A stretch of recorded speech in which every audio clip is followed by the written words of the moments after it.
Greetings and good morning. This is a very great privilege and opportunity to talk about Biotechnology Department of RVS College of Arts and Science located in Sulur. It's a very prestigious institution. Since right after pandemic, the blotting techniques have increased a massive role in diagnostic field, especially the western blotting, southern blotting and northern blotting.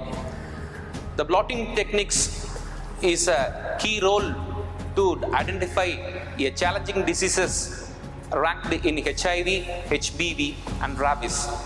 So RVS College Biotechnology Department along with the DBT Star College scheme organizing many workshops to enhance the role of a student and to have a great opportunity in the diagnostic field. Since being a company person, we observe many techniques, many advanced instrumentations which is present in this biotechnology department.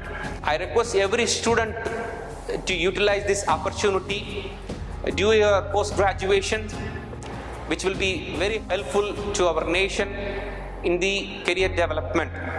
Especially being an industrial person, blotting techniques and also the molecular biology techniques plays a vital role in after, post and pre-COVID challenges. To have an enhanced program, hands-on training and get expertise and be a good biotechnologist and save our nation from the greatest COVID challenges and all the challenges. I congratulate the department faculties of biotechnology, HOD and all the management for organizing such programs. Thank you. Jai Hind.